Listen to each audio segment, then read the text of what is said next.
샬롬, 다시 만나 반갑습니다. 문서출판부 김희주 간사입니다. 날씨가 너무 좋으네요. 날씨가 좋으니 기분도 좋습니다. 오늘도 하나님이 가장 좋은 것으로 주신 것을 기억합니다. 선물 같은 오늘을 하나님의 뜻대로 살아가시길 축복합니다.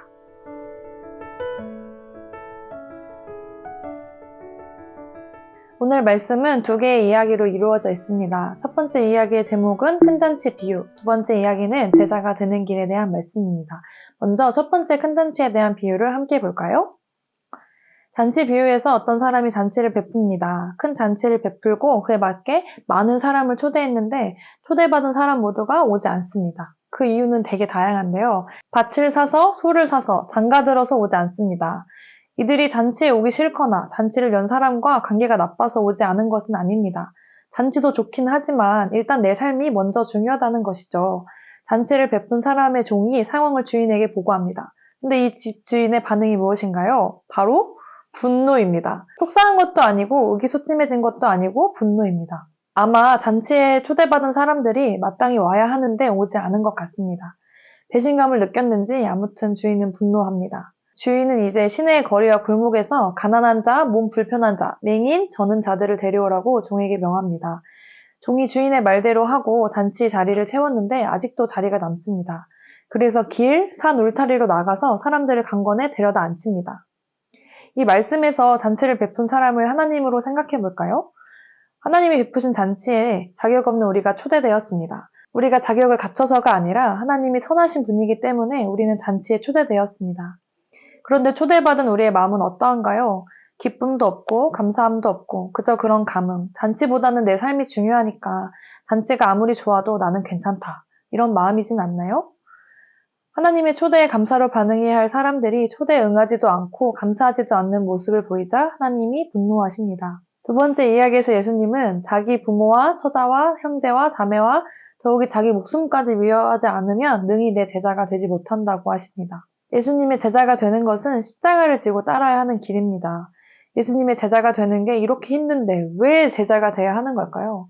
그에 대한 답이 28절에 나와 있습니다.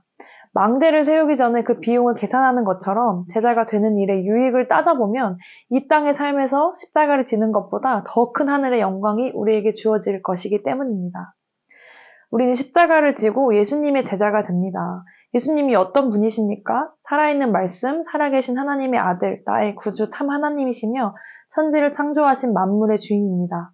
우리가 지는 십자가라는 현실보다 예수님이 어떠한 분인지를 기억해야 합니다. 예수님이 누구신지 잊어버리면 하나님을 향한 감사는 사라지게 됩니다. 우리가 어떠한 노력을 해도 예수님의 제자가 될 수 없는데 하나님의 은혜로 우리는 예수님의 제자가 될 수 있도록 초대받은 것입니다.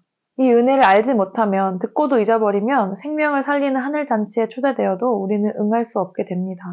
생명을 버리고 돈, 명예, 지위와 같은 것을 추구하는 어리석은 삶을 살게 됩니다.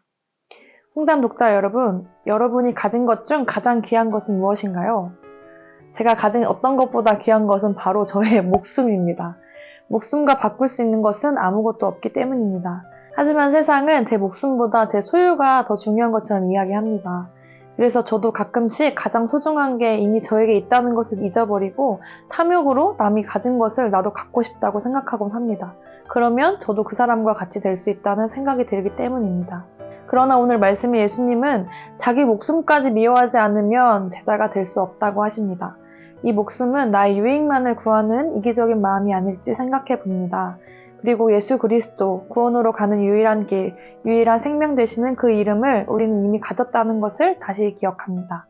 세상의 헛된 것, 죽음에 소진할 수 있었던 나의 삶을 구원해 주신 예수님께 감사와 찬양을 올려드립니다. 그리고 예수님이 구원해 주신 내 삶을 하나님의 뜻대로 사용하시도록 드리기 원합니다. 예수님이 살려주신 삶으로 잃어버린 영혼을 구하며 살아갈 것을 다시 고백합니다. 여러분의 삶은 누구를 향해 어떻게 사용하고 싶나요? 하나님의 꿈이 나의 비전이 되어 마음껏 생명을 품고 꿈꾸고 우리의 고백을 이루실 예수님께 기도로 올려드리는 하루 되시길 축복합니다. 샬롬.